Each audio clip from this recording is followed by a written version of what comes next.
Muito bem, uma boa noite a todos. Mais uma quinta-feira, um dia de live. Hoje, um dia especial. Teremos a presença, uma vez mais, do nosso querido Dr. Pacheco. Eu vou convidá-lo para fazer essa live junto. Acabou de entrar. Boa noite, Pacheco. Ticiane. Muito bem, vamos lá então.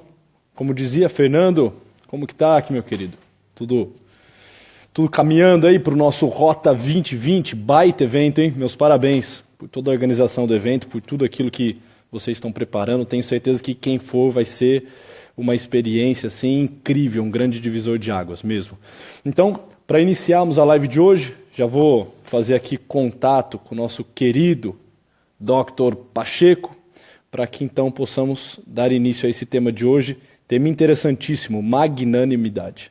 Deixa eu convidá-lo aqui, Pacheco. Deixa eu... Onde está? Muito bem, só um segundinho.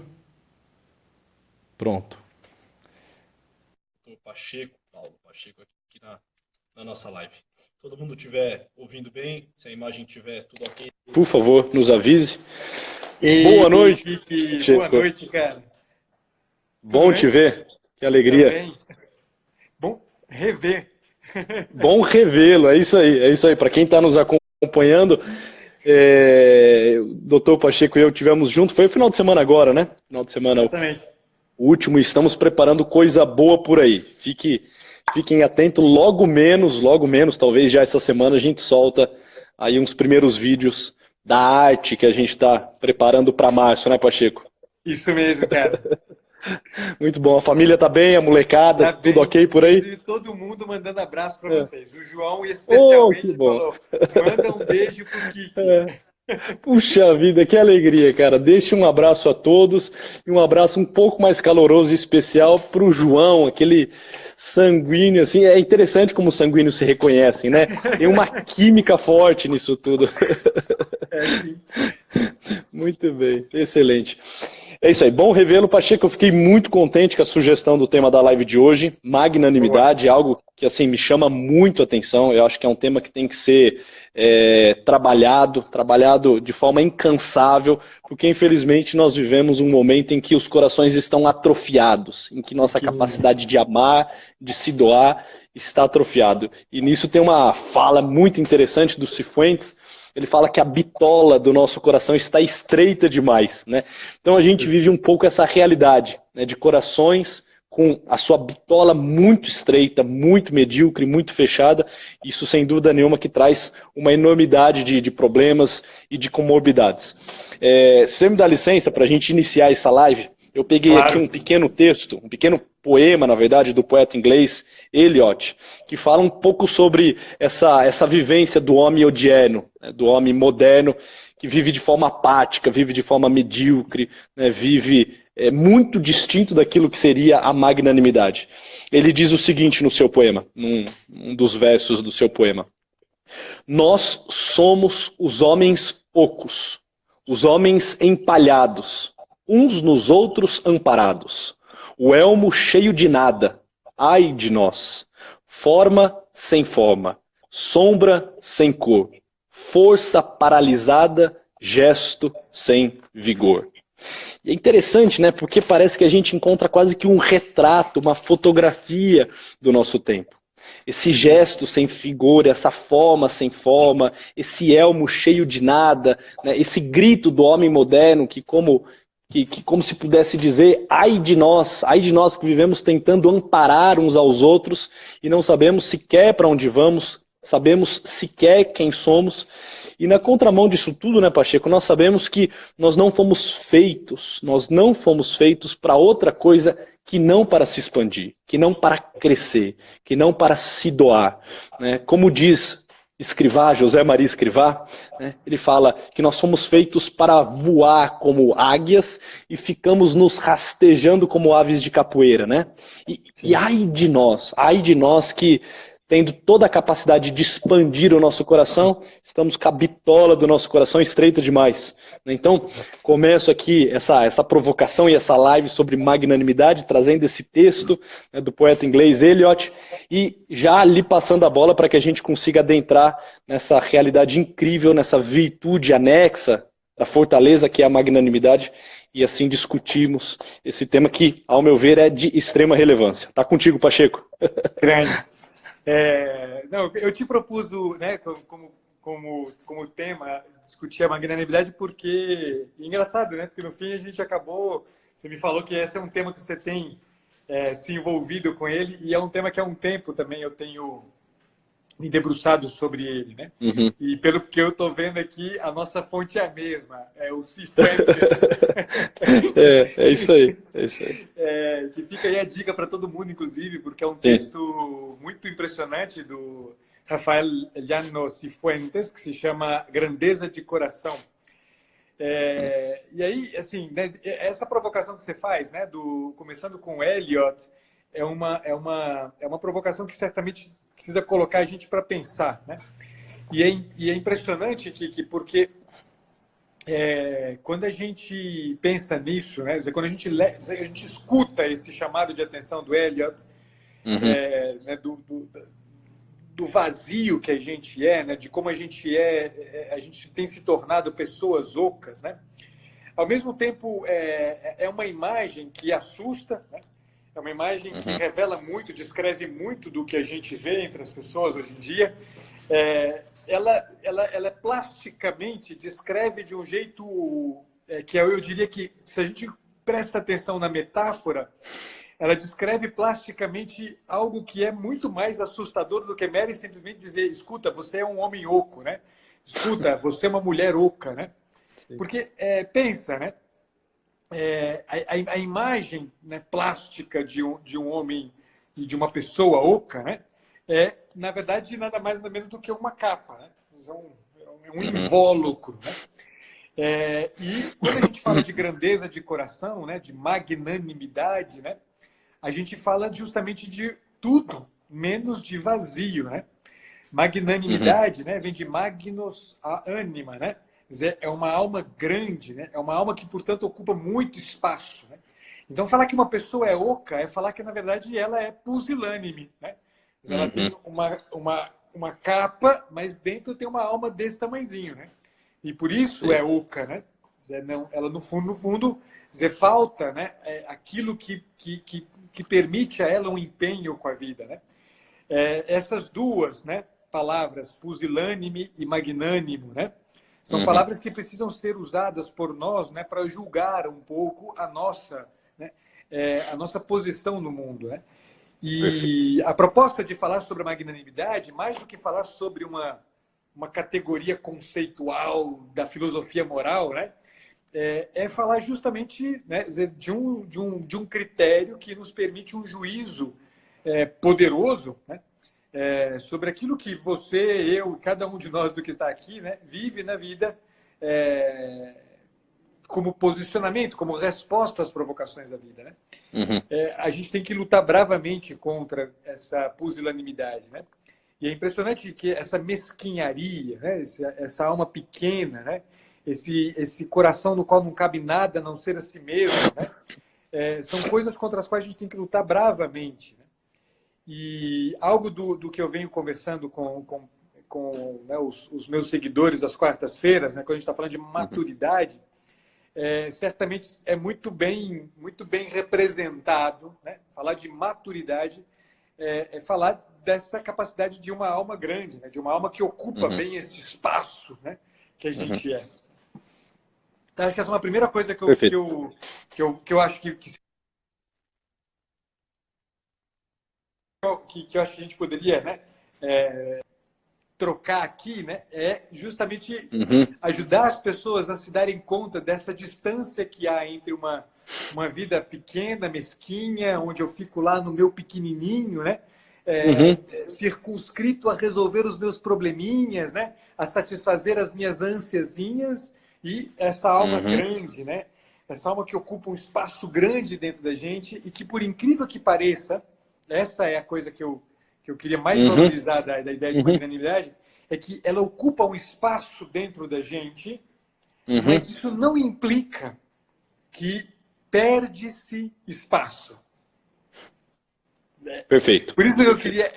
A imagem plástica Perfeito. é muito interessante porque coloca a gente, uma coisa que eu adoro no Chesterton, coloca a gente diante de um paradoxo, né?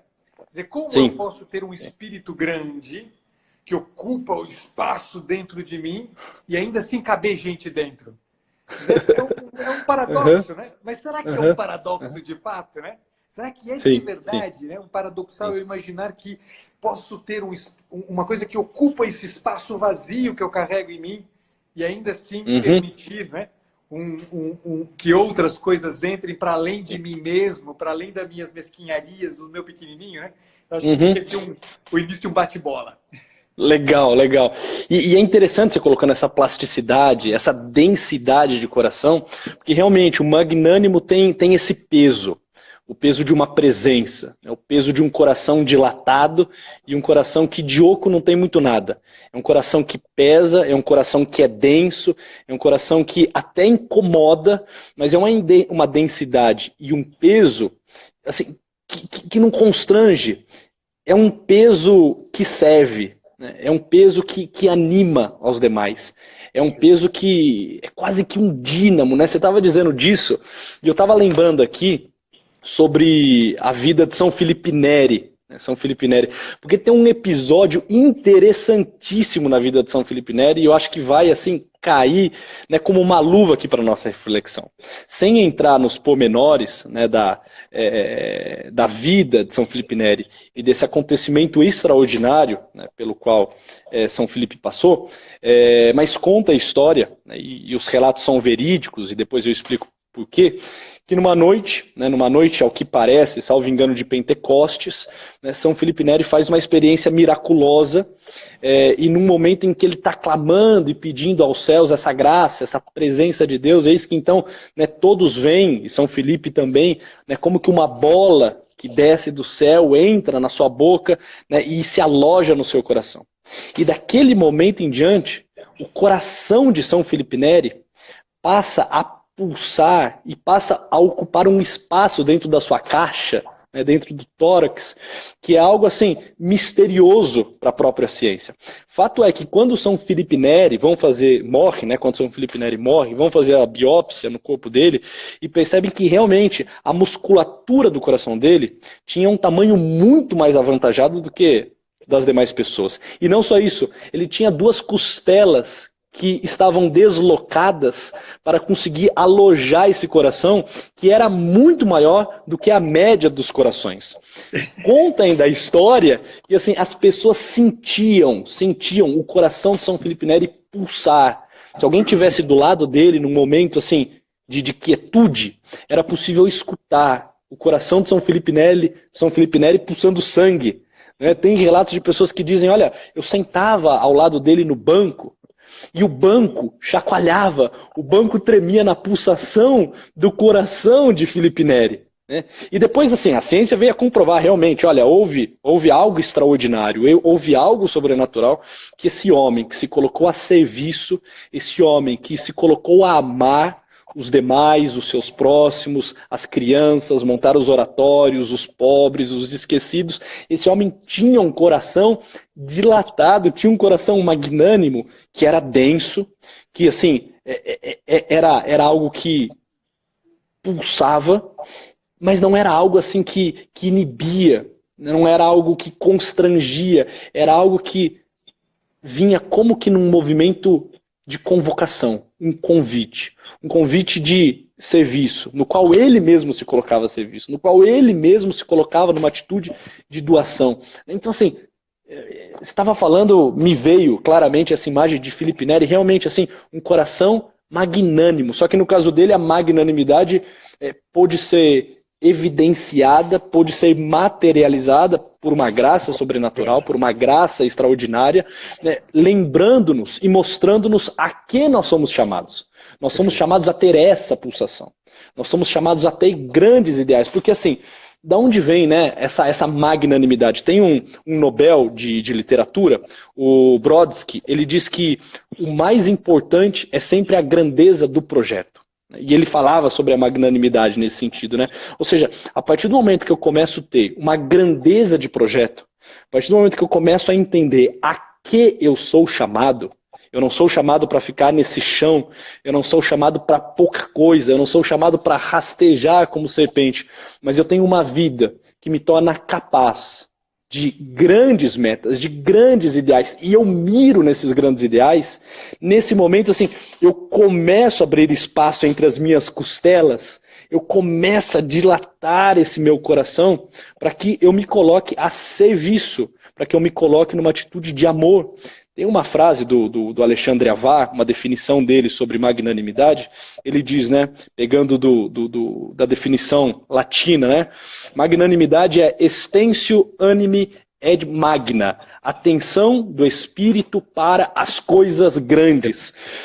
Quando eu me tensiono para o grande, quando eu me tensiono para aquilo que está no alto, quando eu consigo compreender que tem algo além desta vida, né, uma capacidade própria de serviço, parece que nesse momento, assim, aquela bitola que Cifuentes fala, que é estreita, se dilata e começa todo um movimento próprio da pessoa humana, né, que, assim, é aquilo que nós deveríamos comumente fazer, mas que miséria, né? Ai de nós, como diz Eliot, ai de nós, que ainda somos ocos, né?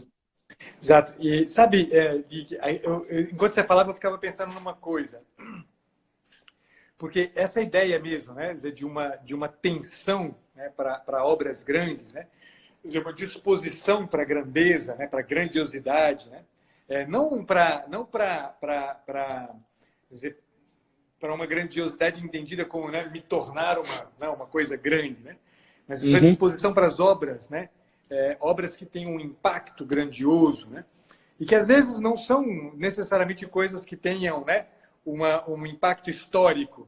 Às vezes são coisas pequenas que eu faço lá na minha família, que eu faço lá no meu relacionamento, né? Essa disposição para o grande, né? Essa disposição para o mais alto, essa disposição para o mais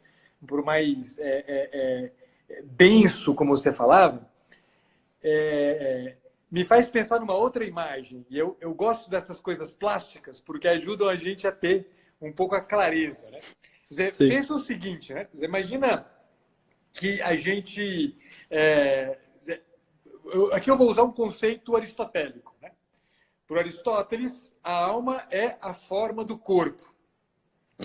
Ou seja, a gente... Vamos usar uma metáfora, tá? É metafórico, uma imagem plástica metafórica. Mas para a gente entender uma coisa interessante. Se a alma é a forma do corpo, imaginemos que a alma seja uma coisa dentro do corpo. E que ela se agiganta e ela meio que forma, né? Essa estrutura é só uma metáfora, tá, pessoal? Forma essa estrutura, esse perfil que a gente tem. Ou seja, imaginemos que a alma antes era pequenininha, né? É uma imagem, né, plástica simplesmente. Ela vai crescendo e vai dando forma para esse corpo, né? O que isso quer dizer, no fim das contas, né? E aqui é onde entra uma coisa que eu fico pensando, né? Que quando você diz que a gente foi feito para essas coisas grandes, eu me pergunto, né? O que acontece com a gente que a gente se contenta com a mesquinharia? O que acontece com a gente que a gente, de repente, se contenta com se comprimir dentro do pequenininho, né? Quer dizer, do nosso ostracismo. O que acontece com a gente que a gente fica oco, né? Aí entra uma coisa muito impressionante, porque se a alma é a forma do corpo, é como se a gente crescesse, porque a alma vai dando essa dilatação, né? Dilata a nossa forma, mas de repente, e aí entra uma coisa importante quando a gente está falando de virtude, a virtude não é uma coisa que eu a tenho e ponto final. A virtude é algo que eu preciso me empenhar sobre ela, eu preciso me dedicar a ela, eu preciso me exercitar nela. Então é como se a alma crescesse, imagem, é só plástico, só para vocês entenderem, é como se a gente crescesse com essa alma grande, forma a nossa, né, dá a nossa forma, mas a gente não se exercita no empenho com essas obras, no empenho com o grandioso, no empenho com o alto, no empenho com o profundo, no empenho com uma vida interior estável, no empenho com o doar-se, no empenho com, né, a transformação do mundo, com o protagonismo, ao invés de estar o tempo inteiro sendo só vítima da situação. E aí, cada vez que a gente não faz isso, atrofia essa força, atrofia essa alma. É claro que é uma imagem, metáfora, a alma nunca vai atrofiar. Mas a ideia é que, né, o que eu quero mostrar para vocês é o que acontece com a gente. A gente fica com... cresceu, encheu um troço dentro e esvaziou. É um pneu de bicicleta, né? A câmera esvazia, fica lá, o pneu fica lá, né? Mas se você apertar o pneu, você vai ver que ele murcha, né? É como acontece com a gente. O homem oco que a gente é esse, né? Quer dizer, qualquer coisa que encosta, qualquer coisa que toca, qualquer coisa que me machuca, né? Me marca, e aí eu fico todo, né, todo torto, né, todo reclamão, tudo fica ruim, né? E eu fico rijo não no sentido de ficar rígido, né, no sentido de uma coisa imóvel, incapaz de se mover, de inflexível. Quer dizer, eu fico rijo, ou seja, eu fico consistente, eu fico mais resistente quanto mais eu me dedico àquilo para que eu nasci, cacete. Eu nasci para essa alma grande, eu nasci para essa capacidade de esse rasgar o coração, abrir, né, a minha própria existência, para justamente me debruçar sobre isso, que marca mais fundamentalmente aquilo que é a minha própria natureza. Quer dizer, se eu não sou capaz de me realizar na vida, de viver uma vida de plenitude, se eu não trabalho, se eu não me dedico a uma obra, se eu não amo uma pessoa, se eu não faço a experiência de ser profundo e verdadeiramente amado por essa pessoa, se eu não transformo aquela dor, aquela culpa, a experiência da morte em uma atitude que seja transformadora, porque a gente nasceu para uma coisa grande como essa, a gente não nasceu para o pequeno, a gente não nasceu para, né, essa mesquinharia de pura e simplesmente ficar esperando que o mundo inteiro venha satisfazer as minhas necessidadezinhas, os meus anseios, as minhas faltas, as minhas carenciazinhas. Quer dizer, é muito impressionante, Kiki, porque, não sei, né, você certamente entende isso muito bem também, mas eu não sei quantos de vocês que estão aqui entre nós, né, já não se deram conta, um pouco assustados consigo mesmos, né, por, de repente, perceberem que, porra, eu estou esperando que os outros me deem carinho. Quer dizer, outro dia eu escutava um senhor, que eu tenho um cliente que é já um senhor, assim, né? E ele falava, né? Ele falava... A impressão que eu tinha, olhando aquele homem, né? Sexagenário já, né? Era a impressão de eu estar diante de uma criança. Não pela sua simplicidade de alma, mas justamente pela sua mesquinharia de alma. Justamente pela sua pusilanimidade, justamente pela sua expectativa de coisas pequenas e baixas, quando tudo que eu espero de um homem do alto dos seus 60 anos de idade é justamente uma disponibilidade de construção, uma disponibilidade de abertura, uma disponibilidade de derramar-se pelo outro. Quer dizer, soa estranho eu topar com um homem oco. Soa menos eu topar com uma pessoa que é incapaz dessa generosidade. Soa desconcertante, triste. Eu não consigo pensar outra palavra, né? Você topar com alguém que não seja capaz de derramar-se nessa generosidade magnânima, né? Nessa construção de grandes obras, né?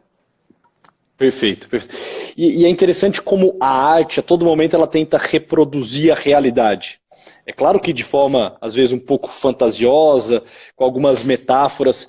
E assim, quando eu paro para olhar e me confrontar com essa cultura zumbi, né, que assim, tomou conta das telas nos últimos anos, com séries, tem marcha, né? Tem caminhada, passeada, né, de zumbis, né?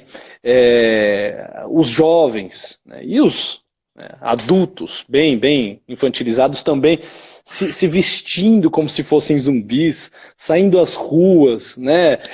Assim, viciado em séries que tratam do tema, assim.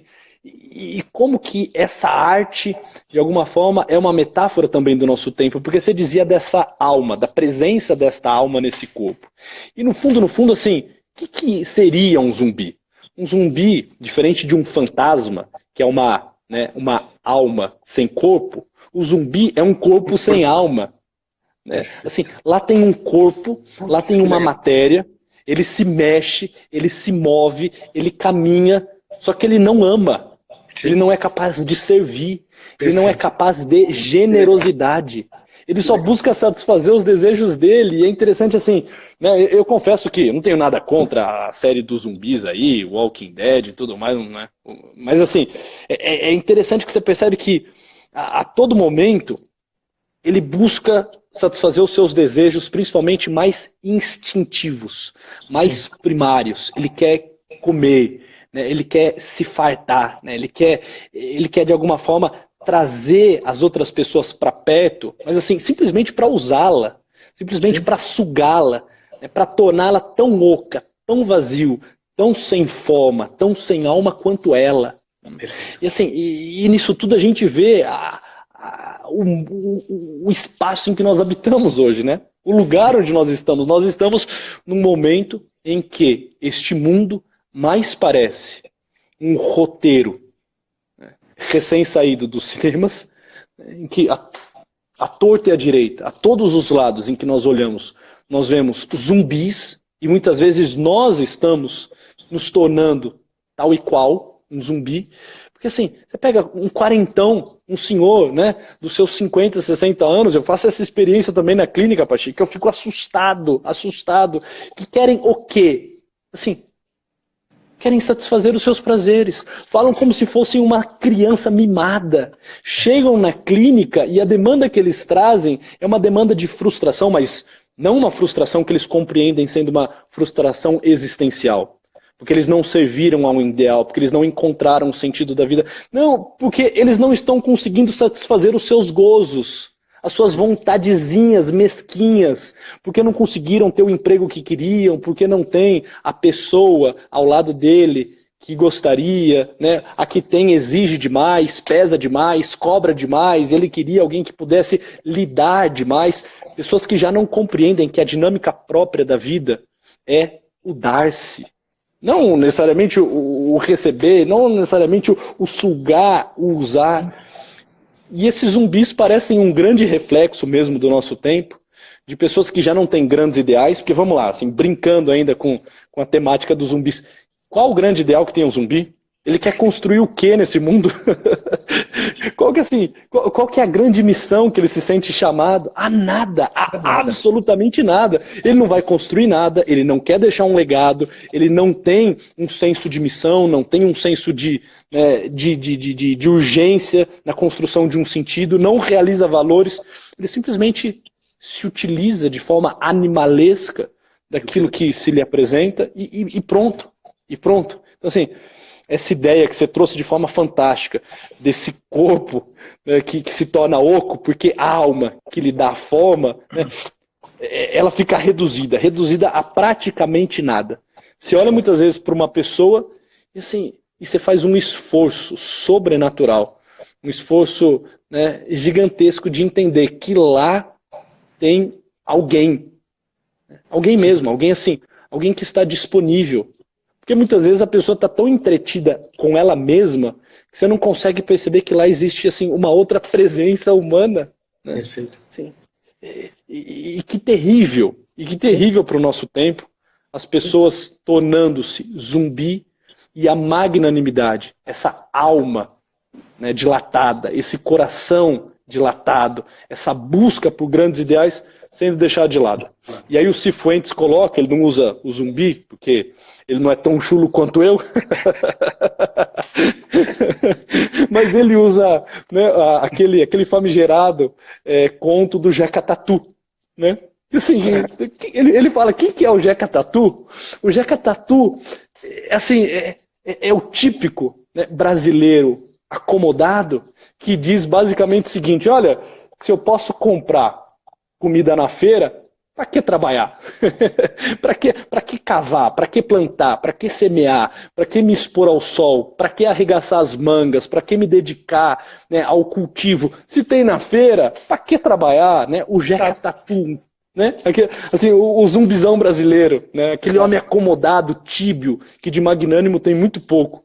E assim, é um pouco isso que a gente vive, Mas né? sabe o que é impressionante isso? É legal essa imagem do Jeca Tatu, e eu fico pensando num paralelo que é bem conhecido de todos também, que é o Macunaíma, né? E aí eu fico pensando, né, numa coisa que é muito típica, e falo mais de nós brasileiros, né? Aproveito a ideia do Jeca Tatu, mas é muito típico do brasileiro, né? Esse levantar a bola do medíocre, né? Quanto mais o cara é medíocre, e sendo medíocre ele tira bom proveito disso, tanto melhor. Mas pensa que, quer dizer, a gente valoriza o medíocre, o mesquinho, a gente valoriza o medíocre e o mesquinho, sobretudo quando ele tira proveito da situação em seu próprio benefício. Quer dizer, esse aqui é o cara que é legal, entendeu? Esse aqui é o cara que é bacana, esse aqui é o cara legal mesmo. E aí a gente vai pensando, né? Porra, mas pera lá, né? E pensa, quantos brasileiros generosos, de almas grandes, de corações, né, dilatados, a gente é capaz de valorizar. Dizer, o Ítalo uma vez fez um paralelo que quando eu parei diante disso, eu falei assim, meu Deus, é verdade. É verdade. Ele falava assim, olha, o exemplo, aquilo que é o sintoma mais evidente de um povo mesquinho é a ausência de santos. Perfeito. Pensa que nós temos um país de dimensões continentais, com uma história de 500 anos. A gente tem o quê? 3 santos, 4 santos lá. Aí você vai, sei lá, você vai nos Estados Unidos, que alguém poderia dizer, mas aqui é o Novo Mundo, né? Pensa bem, o Novo Mundo é assim. Você vai nos Estados Unidos, um país protestante, de dimensões maiores do que a nossa, e olha a quantidade de santos que tem nos Estados Unidos. Sim. Tem uma coisa que está muito errada, né? Tem uma coisa que está muito, muito fora do padrão, né? Como é que é possível uma coisa como essa, né? O que acontece com a gente? Que a gente, né, não consegue olhar para quem tem o coração grande. A gente imediatamente move... É como se acendesse na gente um tição quente que espetasse a gente e desse um jeito da gente dizer, não, mas ele não é bem assim, ele fez isso por causa daquilo. A gente pensa que toda vez que a gente encontra um exemplo de homem, de mulher inteiro, magnânimo, íntegro, construtor, como a gente inevitavelmente dá um jeitinho de encontrar ali um limite, uma canalice escondida, né? Como se, né, o homem magnânimo, a pessoa magnânima, a pessoa de coração grande, ela fosse irretocável. Ela fosse alguém, né, que não existe nela o erro. Né? Quer dizer, mais um sinal da nossa mesquinharia, né? Mais um sinal da nossa incapacidade de avaliação adequada do que a gente é. A gente não sabe que a gente foi feito para coisas grandes, a gente não sabe que pequeno como a gente é, merda como a gente é, a gente tem um anseio gigante, descomunal de algo grande. É a frase da Adélia Prado, né? Para o desejo do meu coração, o mar é uma gota. Esta frase, ela designa muito bem o fato de que, putz, a gente é muito pobre, a gente é muito nada, mas a gente deseja algo grande assim. Quer dizer, não tem nada que nos satisfaça mais do que tudo. A gente não foi feito para o parcial, a gente foi feito para o infinito, a gente foi feito para o todo, para o tudo, efetivamente. Quer dizer, exercitar-se na magnanimidade deveria ser eu sei que quando a gente fala de virtude, nada disso é válido, mas é mais uma força de expressão do que qualquer outra coisa. Né? Exercitar-se na magnanimidade deveria ser a coisa mais natural na gente. Entenda-se, eu sei que na vida de virtude nada é natural. Tudo é, pelo contrário, resultado de esforço. Mas o que eu quero chamar a atenção é que a gente tem uma alma que ela é sedenta do tudo. Ela é sedenta de uma realização plena. Quer dizer, basta ouvir Basta seguir. Basta obedecer à dinâmica do nosso espírito. Basta que a gente se dê conta de que a gente nasceu para isso. E a coisa mais bonita de todas, Kiki, é que diante de um homem, de uma mulher generosa, diante de uma pessoa de coração grande, a gente não consegue ficar quieto. A gente não consegue permanecer do mesmo jeito. A gente inevitavelmente se questiona. O que eu estou fazendo? O que eu estou fazendo? Hoje eu meditava de tarde e estava justamente meditando Cifuentes. E tem um episódiozinho que eu achei uma das coisas mais simples e, no entanto, mais impressionantemente eficazes em termos de movimento. Pelo menos assim, me sacudiu, me tirou do lugar. O Cifuentes conta 3 histórias numa determinada altura ali, mas uma delas eu gostei particularmente mais. De um pai de família, pai de 5 filhos, que de repente se dá conta, né, numa conversa com o próprio Cifuentes, pelo que eu entendi, né, se dá conta de como ele entendia que precisava fazer mais coisas, né? E o Cifuentes provoca, né, e diz, mas escuta, né? Deixa eu pegar aqui só a frase do... Claro. É uma frasezinha simples, mas que diz tudo, assim. Aí o Cifuentes responde para ele: determine-se, disse o Cifuentes, a partir de agora, a não negar nada a Deus. Aí o que esse cara faz? Ele arranca da pasta dele uma folha de papel e assina embaixo. E diz para o padre Cifuentes: eu assinei um cheque em branco. Aquilo que Deus escrever aqui, o que ele me pedir aqui, eu me comprometo a fazer. É um gesto absurdamente ridículo. É um gesto que qualquer pessoa diria, qual que é o valor disso? Mas o valor disso tá, pelo menos para mim, me sacudiu a alma de um jeito absurdo, porque eu falei assim, putz, mas pera lá, esse cara, nesse gesto simples, um gesto que qualquer um de vocês, qualquer um dos que estão aqui conseguiria fazer, esse cara, ele simplesmente diz, olha, a partir de agora, a minha vida é determinada, porque eu estou dando um fio da minha barba, eu estou assinando um cheque em branco. E não estou assinando um cheque em branco para você, Kiki. Estou assinando um cheque em branco para Deus. Eu estou assinando um cheque em branco para aquilo que, em última medida, é a fonte e, ao mesmo tempo, a fonte que gera a minha sede e a fonte que sacia a minha sede. Quer dizer, fazer uma coisa como essa é dizer, eu nasci para uma coisa como essa. Quer dizer, o que eu preciso na vida é isso. Quer dizer que esse cara, do dia que ele assinou esse cheque até hoje, que ele guarda o papel até hoje, diz o padre Cifuentes, dizia o Dom Cifuentes, que ele guarda o papel até hoje, já é falecido, Cifuentes faleceu há 2 anos, ele guarda esse papel até então. Né? Quer dizer que daquele momento até aquele último instante, que é a última vez que o Dom Cifuentes o viu, que ele nunca falhou na sua promessa? Claro que não. Mas é claro que ele falhou inúmeras vezes. A gente vai falhar, a gente vai escorregar 300.000 vezes por dia, mas a gente se levanta 301 vezes. 300.001 vezes, se for o caso, né? Mas não em nome de um esforço pessoal para que as pessoas vejam algo e digam, nossa, que pessoa legal, né? É em nome de algo que seja a medida mais próxima daquilo que me satisfaz.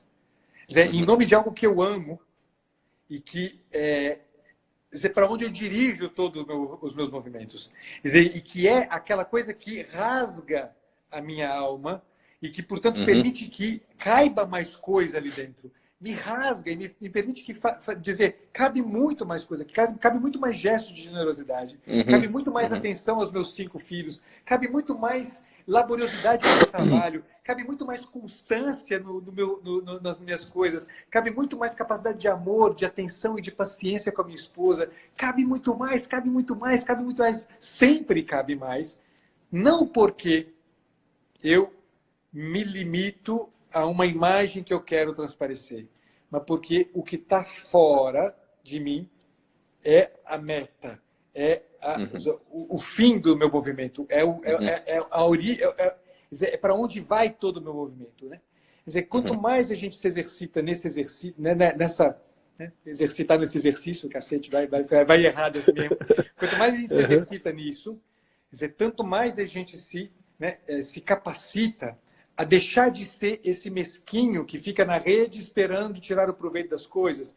Esse mesquinho, esse medíocre que acha que tá beleza, deixa eu ir lá na feira e comprar as coisas, não vou me meter com mais nada. Esse pusilânime que enfia o dedo, né, apontando só a baixaria, né, só a canalice do homem e da mulher que procura, pelo contrário, ser grande. Né?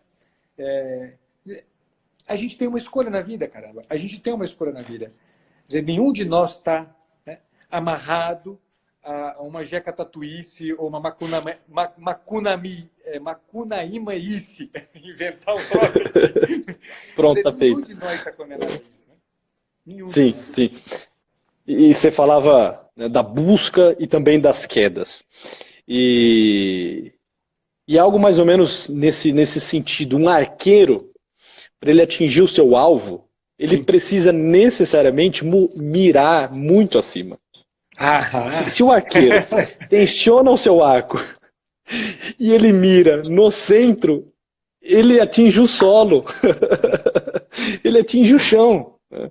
O arqueiro, ele precisa, e ele sabe, né, dessa necessidade que ele tem, ele precisa mirar acima, bem acima. Não que o alvo esteja lá, né? É que ele sabe que vai ter uma queda, naturalmente vai ter uma queda. Porque tem a resistência, tem a força de atrito, tem uma porrada de misérias, uma porrada de limitações que faz com que ele não consiga mirar exatamente naquele ponto e atingir aquele ponto. Porque precisa de um elemento muito humano. Né? O arco, ele exige uma presença humana. É diferente, por exemplo, de um tiro. Um tiro não necessariamente você precisa colocar a mira muito acima. Por quê? Porque tem todo um dínamo próprio, né, de um trabalho mais mecânico, de uma explosão que independe do atirador, né, que vai fazer com que o projétil consiga, né, seguir de forma mais linear. Um arqueiro não, e nesse sentido nós lembramos muito mais um arqueiro. Nós miramos lá em cima, nós tensionamos a nossa alma para algo muito grande, certo de que nós teremos as nossas quedas, certo de que nós teremos esse atrito, nós teremos os contratempos, os intempéries, né, os desafetos, os dessabores da vida. Sim. Mas o fato de ter mirado alto faz com que o alvo também possa ser alcançado. Então, o magnânimo, ele sabe que, em última instância, por ele mesmo, e contando tão somente com as suas forças, mesmo que ele seja altamente virtuoso, ele sabe que ele nunca vai dar conta de ter tudo aquilo que ele almeja. Mas ele almeja tudo, certo de que, mesmo com a queda, ele vai chegar em algo muito mais interessante do que os medíocres, do que os bonzinhos, né, do que os tapados, do que os zumbis, entende? Então, assim, eu fico aqui pensando, né? Você vai falando e você vai arejando aqui as minhas ideias e eu vou explodindo de reflexões aqui, Pacheco. Como nós, ao menos nós brasileiros, como nós admiramos os bonzinhos. O bonzinho é aquele cara que é o seguinte, ele não faz nada de mal, aquela célebre frase, né, das pessoas que dizem que não precisam bater no peito e fazer o meia-culpa, né, não precisam, né, de nenhum tipo de absolvição e de contrição, porque eles dizem o seguinte, olha, eu não mato, nunca matei, eu não roubo, nunca roubei, eu não desejo mal para ninguém. Pois bem, seu filho de uma mãe, você não mata, você não rouba, você não deseja mal para ninguém, mas você ainda não ama. Entende? Assim, isso não te faz ainda alguém que ama. É igual um esposo que diz assim para a esposa, olha, eu quero que você se contente comigo, eu não sei porque você reclama tanto, né, da minha pessoa e do nosso casamento, afinal de contas, eu nunca lhe traí, eu nunca saí com a vizinha, né? Eu nunca peguei uma outra mulher, Mas, seu filho é de uma mãe, assim, isso é o mínimo. Assim, isso não faz com que eu me sinta ainda amada, entendeu? O fato de você não me trair não faz com que você me ame, só faz com que você, assim, consiga dar o salário mínimo do homem medíocre, do esposo medíocre, né? Da pessoa boazinha. E parece que a gente tem um fetiche, né, por pessoas boazinhas. Muitas vezes a gente fala bem dos bonzinhos, a gente exalta, enobrece, coloca no altar o bonzinho. O cara que, assim, nunca fez nada grandioso, mas também não é um poca miséria, né? Olha, a gente deveria evitar esse tipo de comentário, né, que coloca para cima essas pessoas. Por quê? Porque nós deveríamos mirar muito mais acima. Nós deveríamos pegar pessoas que realmente têm grandes metas, grandes ideais, um coração dilatado, um coração capaz de amar, um coração capaz de servir, e começarmos a falar dessas pessoas, usá-las como exemplo, admirá-las, contemplá-las, trazê-las para a reflexão. Só que não, a gente pega o bonzinho também numa tentativa nossa, assim, de não conseguir encontrar ninguém que seja muito melhor do que eu sou, do que nós, medianos, somos, porque vai que nos faz sombra, né? Vai que nos ofusca, vai que... Assim, é perturbador, é doentio o que nós fazemos. Quando tem uma pessoa muito boa, normalmente ela é rechaçada. Quando tem um medíocre, ele é exaltado, né? Então, assim, se nós não tivermos boas referências, mas assim, referências grandes, né? Referências como nós usamos aqui, por exemplo, um Felipe Neri, né? Referências de pessoas que conseguiram alcançar a excelência do serviço e ficarmos trazendo elas à luz, falando delas, exaltando as suas virtudes, nós não chegaremos em lugar nenhum, porque assim, a gente mira no santo e a gente chega, né, nisso aqui que é nós tudo aqui, essa tentativa de homem, essa tentativa de pessoa humana. Agora, se a gente mira também no bonzinho, no mediano, o que a gente alcança? A gente não alcança nada, a gente se torna um chimpanzé, nem pessoa nós nos tornamos, entende? Então assim, mirar no alto.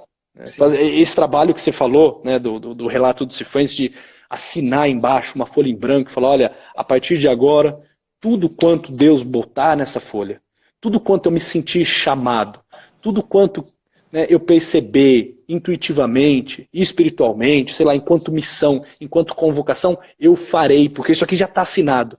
É para me doar, então eu me dou. É para servir, então eu sirvo. É para ser mais generoso? Pois bem. É para ser mais pontual? É para organizar melhor o meu dia? É para ter uma vida de oração mais intensa? É para, né, ir ao encontro de alguém que sofre?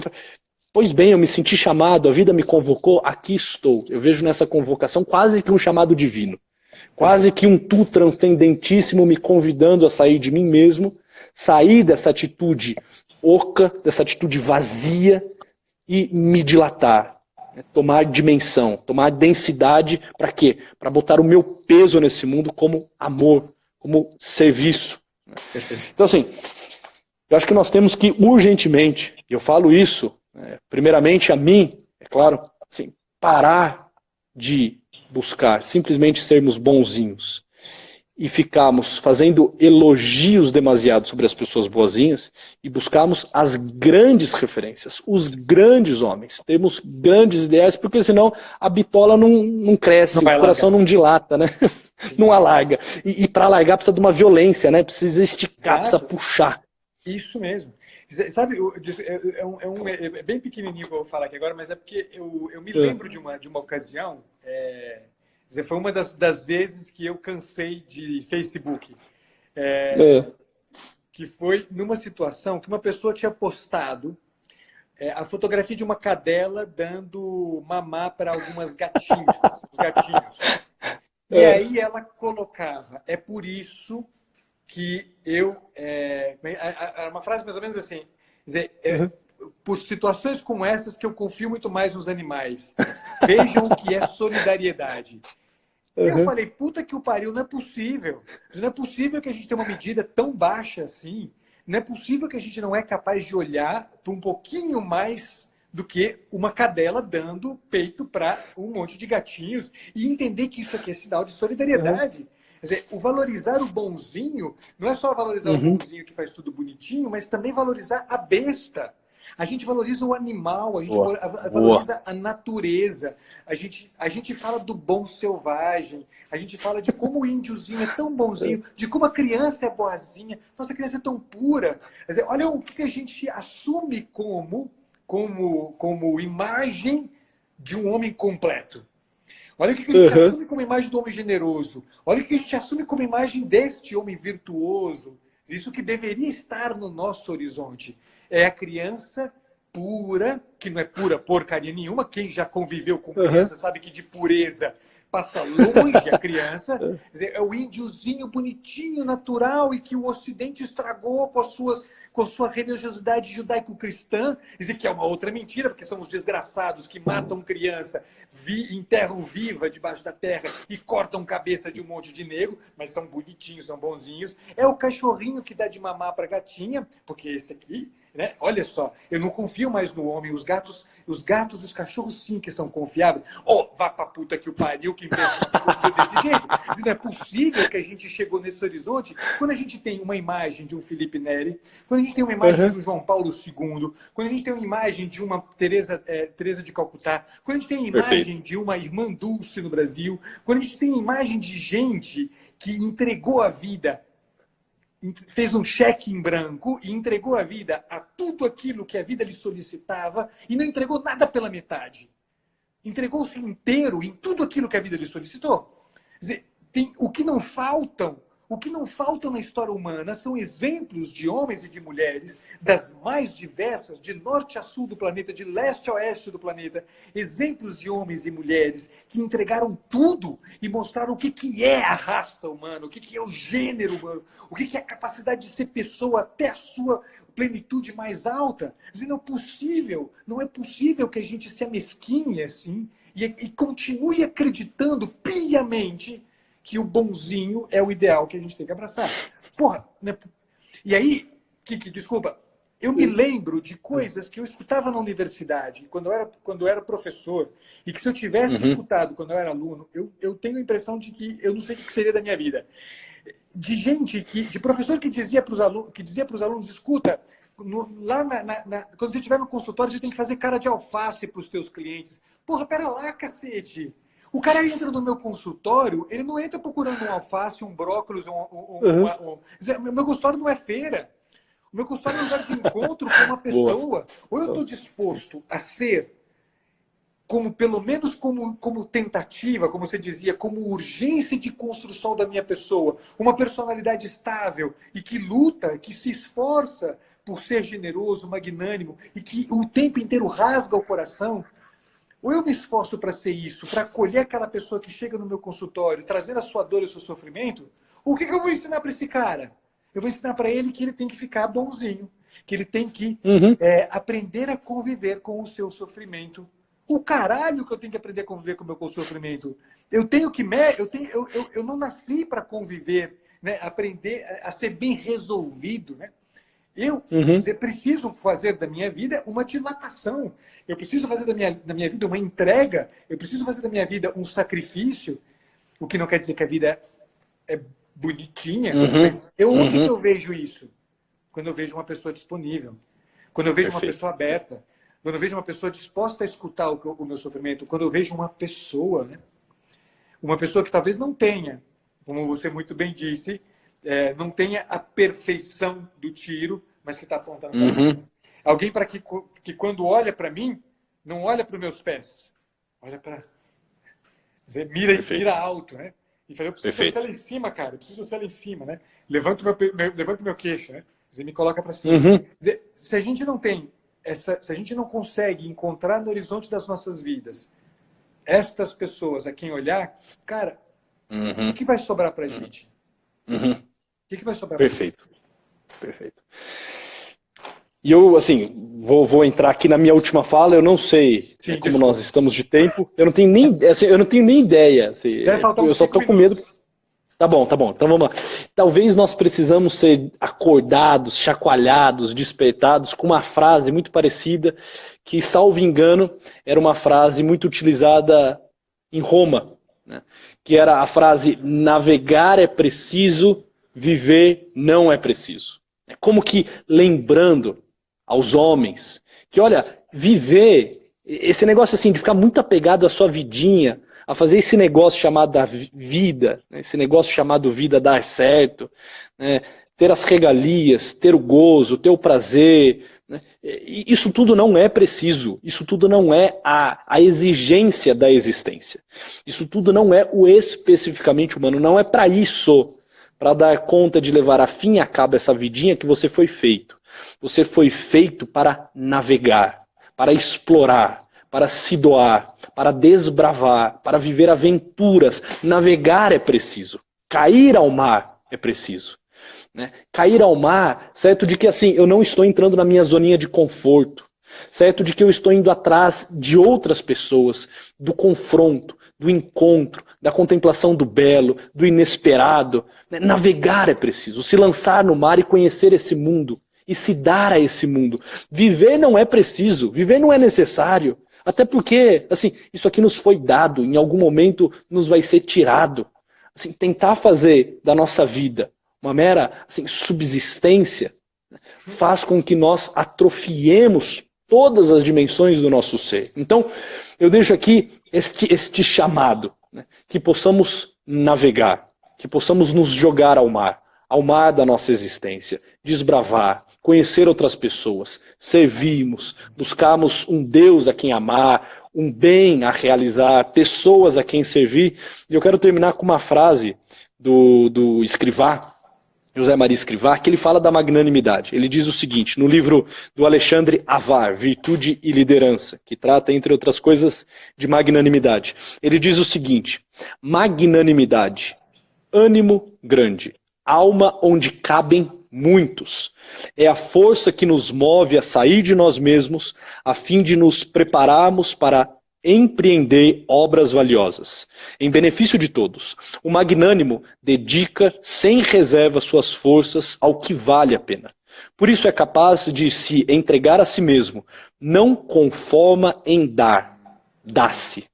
Então, que nós possamos de fato não nos conformar só em dar algo, que nós possamos nos dar e que nós possamos navegar. Fica para mim esse apelo, fica para mim esse convite, a vocês que estão aqui, 84 pessoas participando da nossa live. Eu lhe agradeço, Pacheco, e passa a bola para você também fazer aí a sua fala, porque você tem doado a sua vida. Tem doado a sua vida, eu tenho visto em você essa alma dilatada, esse coração grande que me faz também querer doar-me. Pelas suas lives, pelo seu testemunho de vida, pela tua presença, pelo teu esforço, por tudo isso que você compartilha conosco. Fica aqui o meu muito obrigado e saiba mesmo, eu lhe tenho como um homem grande, lhe tenho como um exemplo, né? Eu miro em pessoas como você, Pacheco. Obrigado por lutar por ser esse magnânimo, viu? Obrigado a você, Kiki. Obrigado de verdade. A gente, no fim, acho que a coisa que para mim interessa muito, né? A gente é algo que eu aprendo cada vez mais nas amizades, cara, em coisas bonitas como essa que tem acontecido no encontro com pessoas como você, que tem se tornado mais do que um amigo e irmão. A ideia de que a vida ela não é para ser justa, a vida é para ser lugar de generosidade. A vida é lugar de generosidade. A gente não tem que dar só o devido, a gente tem que extrapolar a medida do devido. Quem não extrapola a medida do devido vive menos. Se eu vivo da forma como eu vivo é porque me foi dado alguma coisa que eu não posso mais segurar. A medida que me foi dada foi grande demais, Kiki. Então, por que eu vou segurar essa porra, né?